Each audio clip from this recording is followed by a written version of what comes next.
All right, guys, what is going on? It is the 25th of November, and I am about 34 weeks out from my competition. 3 weeks into dieting, I'm down about 7 pounds. This morning I was 198.4 pounds. I started at about 205.4, 205.6. So today is a new low of this competition prep, and I'm down about 7 pounds. So I'm happy with that. Wednesday will be 3 weeks. Wednesday coming, today is Sunday. And on Wednesday I'll be 3 weeks into the calorie deficit. Now today, what I decided to do, or I decided to do this the other day, which I would have decided, or which I would have wished I had decided done before, was to get my testosterone checked, or to get some of my hormones checked at the start of the prep. I'm going to get it done probably midway through the prep, and then at the end of the prep as well. So when I first did my first ever prep back in 2013, when I was 21 years old, at the end of the prep, I just felt like down. Mood was low, just didn't feel great. And when I got it checked out in the doctors, lo and behold, my testosterone was low. But that is normal. So as you go through a natural bodybuilding prep, and there was a 2013 study done on this, and then I think further subsequent studies done specifically on pro bodybuilders or natural pro bodybuilders, where they looked at their hormone profile, their energy, their mood, the blood pressure, all these kind of cardiovascular measures along the whole prep. And what they did show was that as you start to get further into calorie deficit and leaner, your testosterone and your hormones become suppressed, or the ones that you would consider to be, male hormones become suppressed, and often female hormones get higher, hunger hormones get higher. So that's why I decided to do this test today. It's not necessarily that controlled, I guess. It's just like a home kit from this company called Medichecks. It's a UK company, and I basically just went onto the website and looked at the male hormone test. Came in this little box here. You get some little kind of needle stuff, and then you take your own blood in your finger with this thing. I don't really necessarily like the look of this. I don't really want to kind of inject myself or draw some blood from myself, but I guess it's just a drip. You get this little kind of piece of paper, and it shows you how to do it. But these are the hormones that is going to be tested. So I'll get the results back in a couple of days when I send it off. Got to go to send it to the UK. So I will then finish this video off then when I get the results. I'm only 3 weeks into the diet, and I'm only 7 pounds down. So my body fat is still probably around 15%, if not slightly higher. So I don't expect it that they're going to be suppressed other than they were like a couple of weeks ago. Maybe the calorie deficit will have a slight impact on that, but I would be a bit skeptical right now. If I was dieting for like 10 weeks, well then yes, I would suggest that it would probably have an impact on it. I've also eaten a meal today. I just finished a meal. I don't think it's going to have a huge impact. It's probably better if I'd done it fasted, but I was starving, and I just wanted this as a general kind of reference point, and it will still show general trends. So I'll make sure that when I do test it again, that I ate a meal. So it tests for DHEA, follicle stimulating hormone. I can never say that. Luteinizing hormone, testosterone, free testosterone, SHBG, FAI, which I've never heard of, which is free androgen index, Oestradoil, prolactin, and albumin. Now I'm not going to go too in depth into what those mean right now. I will talk about them when I get the results in a couple of days. So later in this video, I'm going to go into what necessarily they mean. And to be honest, this is just kind of a reference, and for my own sake, it doesn't really mean anything. I can't really manipulate these too much. Just making sure the calorie deficit isn't too big, making sure that I'm eating enough fats in my diet, and making sure that I'm training, sleeping well. And that's pretty much all you can really do for kind of manipulating your hormones, to optimizing your hormones, is making sure that you do follow those. And some of the food choices that you make might have an impact on it, but very, very minimal. So testosterone boosters, natural testosterone boosters, are not going to affect it all. And I know, I would be really, really surprised if my testosterone, etc., is not suppressed as I get into calorie deficit, as I test this again. It's basically going to be non-avoidable. So I'm okay with that. Got the blood sample, filled it up here. You can see I got a bit of blood on the table. I just basically pricked this finger. You can see it's still bleeding a little bit. Tried to get the middle one, and it would have taken me like an hour to fill this up. I thought that I would have to go to a nurse to get it done, because with this middle finger, it was just the blood. You're supposed to massage your finger into the thing. The blood just was not coming into the yolk, wasn't going into it. So luckily this finger started bleeding, and when I pricked it with this thing, it's like a little thing that just stabs your finger. And I'm going to send this away now, and hopefully I'll get the results in about 3 or 4 days, and I'm going to finish this video and update you with my results. So it has been a week since I got the test done. I sent it away the next day, and it took about 3 days for the results to come back from MediChecks. I got it on my phone, I got an email, and also got it on my portal on the website. So I'm going to go through these results now. It is a week later since I did it, but I'm just getting time now to do this video. And I was a bit surprised, to be honest, by the results that I got. Some of the hormones were a little bit more suppressed than I expected them to be. But a blood test is a good picture, objective point of view of what is going on in your body, what the feedback is. So you have these subjective feedback mechanisms through like how you feel and your emotions, etc. But then you have the objective, like your blood work, what the hell your hormones are doing. And your hormones are basically messenger signals, so signaling what is going on.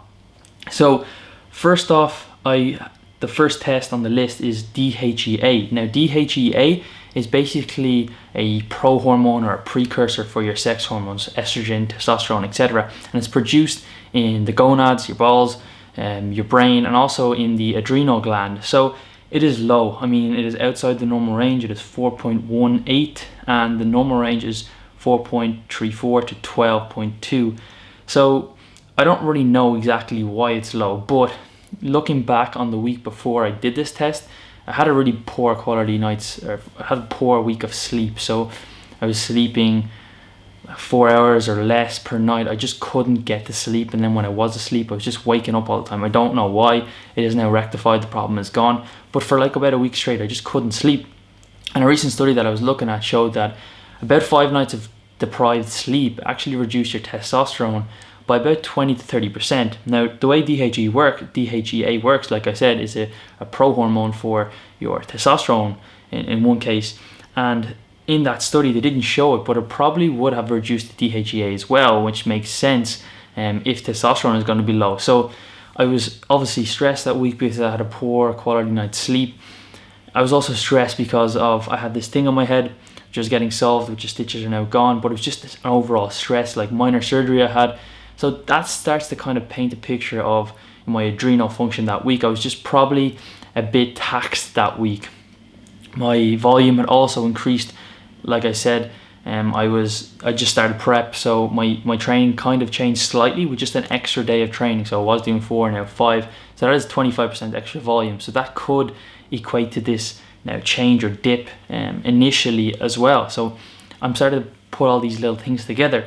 Follicle stimulating hormone was fairly normal, in the normal range. Luteinizing hormone in the normal range. Overall testosterone was in the normal range, but on the lower end. I'm not concerned about this, but it is just a little bit low. Now free testosterone is pretty low. It's in the normal range, but again, it's 0.222, and the normal range is 0.2 to 0.62. So the way that testosterone in your body works is that you have all this, you just have testosterone, total testosterone. Then you have free testosterone. So testosterone can be bind to proteins and basically unusable in the body, but then you have this free testosterone, which is the testosterone in your body that is readily available for use. So you can have high testosterone and low free testosterone, which in my case is true.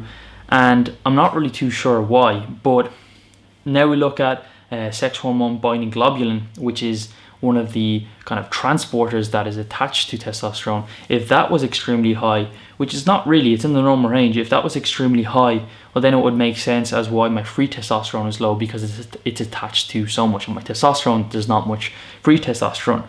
Free androgen index is in the normal range. My estradiol, which is the prominent form of estrogen, is low. So it's not a huge concern. My estrogen is low, but it's something that I have to keep in mind, like why is that low? And typically when you're looking at people with low testosterone, or low estrogen, they also have low testosterone in males. So my testosterone is a little bit low. Free testosterone is certainly on the lower end. And low estrogen or low estradiol does come with low testosterone a lot of the time. So prolactin is normal, and then albumin is normal. So the only two concerns really are DHEA. Like I said, it's probably just to that stress of that week, and the lack of sleep, the also just other things in my life going on, environmental stressors. There could be some food intolerances as stress as well, and the extra stress in terms of training. And then overall, just kind of a bit concerned, or not too concerned, but just noteworthy of talking about the estradiol. So I spoke to my friend, his name is Emil, and he is a doctor, and he also happens to work for Medichex or work along with them as a consultant or something like that. So I spoke with him.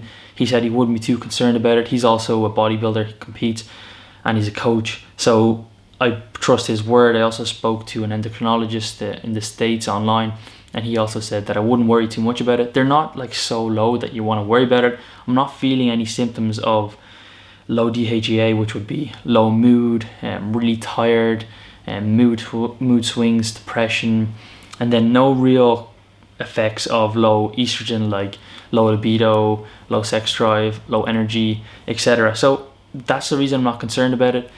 Blood test is a true point of view of how your body is like working at the current moment. However, like I said, is at one point in time, and both of my friend Emil and also the endocrinologist suggested that if I was concerned, which they weren't, that I should do another test in the next week or 2 weeks. But I'm not over concerned, and they didn't advise me to do it, so I'm not going to take another test, because it is a painting of a point in time of that specific time last week, and which the previous week was kind of a little bit stressful. So it's good to see what is going on in my body, or at least what was going on last week. I'm not concerned so much that I want to take another test right away, but I will take one in about 3 to 4 months time as I start to diet further, just to see how these numbers start to change. I'm not going to make any huge changes to try and rectify this issue at the moment. What I'm going to do is just focus on nailing my sleep, because of course that was hampered last week or the week before last, and that definitely has an effect. Like I said, it can reduce your testosterone, probably through reducing DHEA. I'm also going to just focus on minimizing stress, like getting back into meditation, which I've been slacking on, organizing my day, potentially reducing training volume. I'm going to talk to my coach about that, see how I pan out over the next few days, few weeks. And then also just getting some, making sure that I get my vitamin D and making sure that I get light therapy, and both of those are going to affect testosterone in a way. And also making sure that I get enough magnesium in, because low magnesium is associated with low testosterone. So that's pretty much all I'm going to do for the moment. I'm not going to take any drastic measures. I'm not going to be overly worried. And I'm probably going to get a question from people, should I do this test? And my answer would be probably, yeah, go for it. Like, it's going to give you a good picture of where your body is right now, what feedback it's giving you, and it's no harm. It's not that expensive. It's like £80 or something like that. So it's always helpful to know like what biofeedback your body is giving you, so you know how to rectify a situation or to make changes if it's necessary. So one of the main reasons why I'm doing this is because back when I was 21, after I competed first, I got my testosterone tested and it was low because I just had symptoms, and the doctor wanted to think about putting me on TRT, but it just so happened that that year a study had came out by Rosso and colleagues, which I had looked at, which followed a natural pro bodybuilder called Chris Voss. And what they did was they looked at his contest preparation 6 months before, during, and then 6 months after.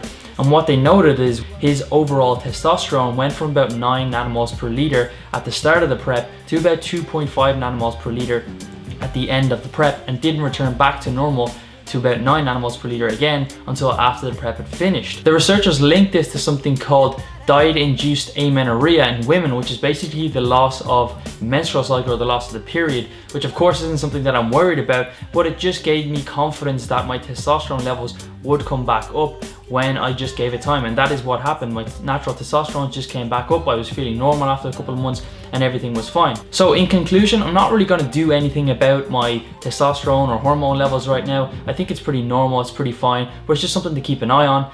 If you liked the video, make sure to leave a comment, or if any questions at all regarding this test or future tests, please leave a comment, drop them below, leave a like if you liked it, and I'll talk to you in the next video.